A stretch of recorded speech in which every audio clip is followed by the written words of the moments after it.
नमस्कार मित्रों, आपका मेरे चैनल पर एक बार फिर से स्वागत है।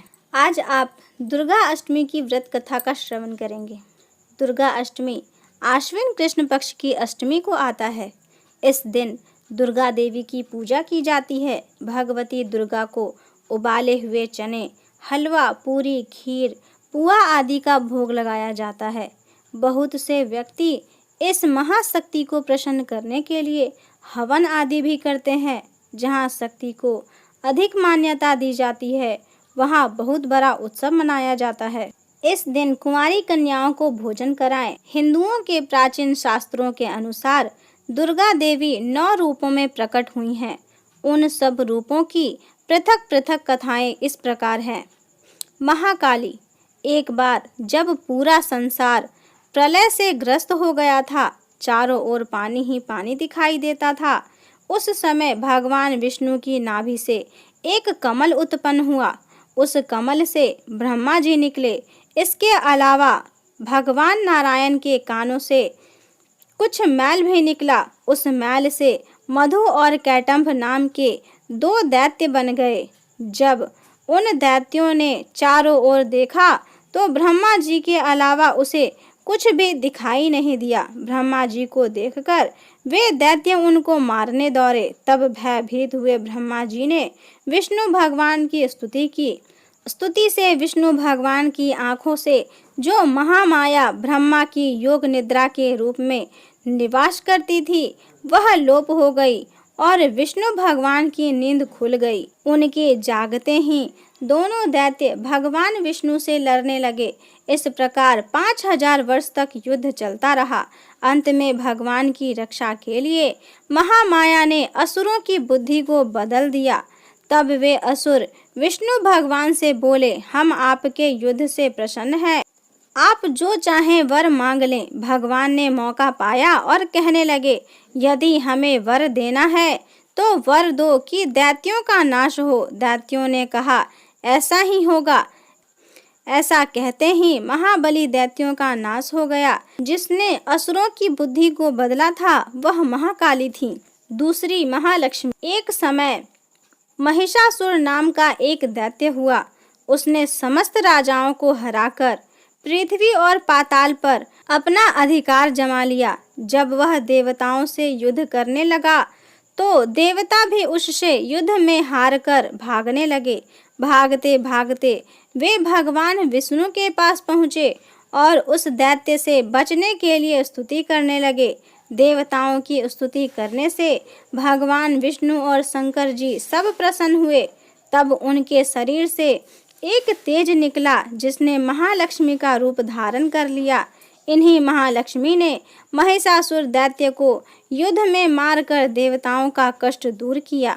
तीसरी महासरस्वती या चामुंडा। एक समय शुंभ निशुंभ नाम के 2 दैत्य बहुत बलशाली थे।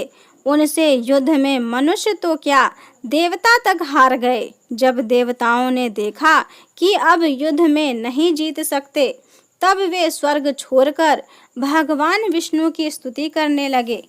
उस समय भगवान विष्णु के शरीर से एक ज्योति प्रकट हुई जो कि महासरस्वती थी। महासरस्वती अत्यंत रूपवान थी। उनका रूप देखकर वे दैत्य मुग्ध हो गए और अपना सुग्रीव नाम का दूत उस देवी के पास अपनी इच्छा प्रकट करते हुए भेजा। उस दूत को देवी ने वापस कर दिया। उसके बाद उन दोनों ने कुछ सोच समझकर अपने सेनापति धूम्राक्ष को सेना सहित भेजा, जो देवी द्वारा सेना सहित मार दिया गया। फिर चंड मुंड लड़ने आए और वे भी मार डाले गए।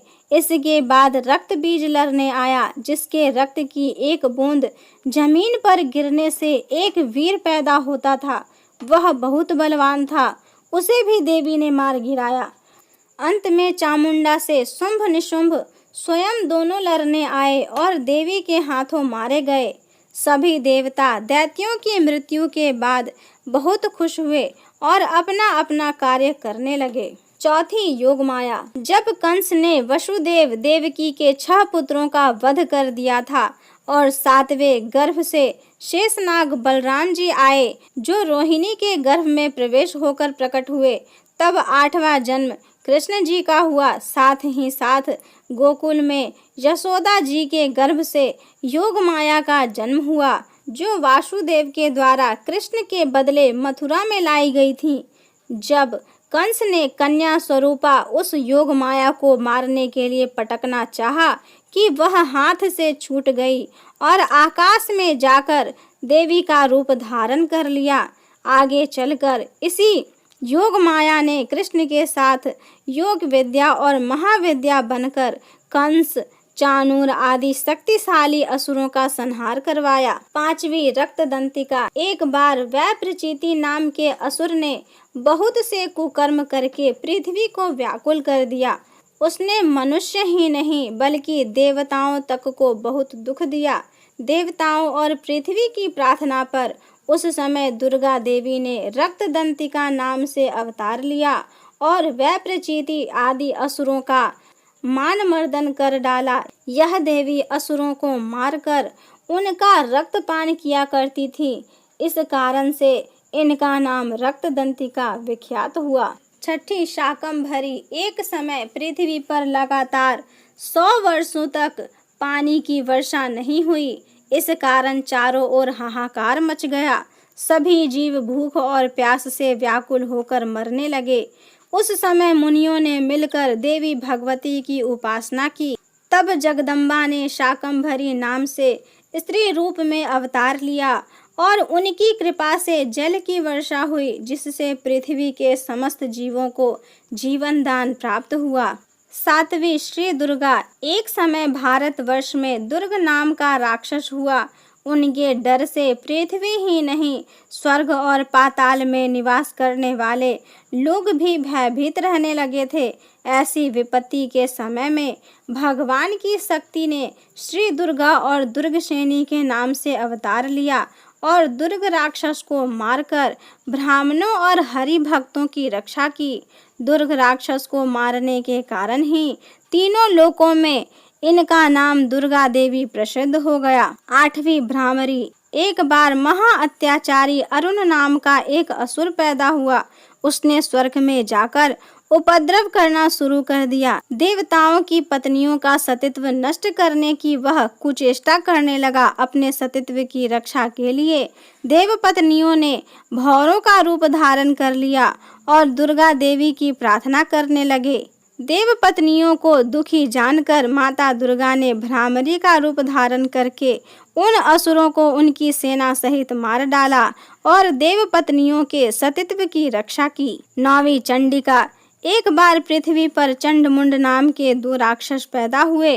वे दोनों इतने बलवान थे कि संसार में अपना राज्य फैला लिया और स्वर्ग में देवताओं को हराकर वहां भी अपना अधिकार जमा लिया। इस प्रकार देवता बहुत दुखी हुए और देवी की स्तुति करने लगे। तब देवी चंडिका के रूप में अवतरित हुई और चंडमुंड नामक राक्षसों को मारकर संसार का दुख दूर किया।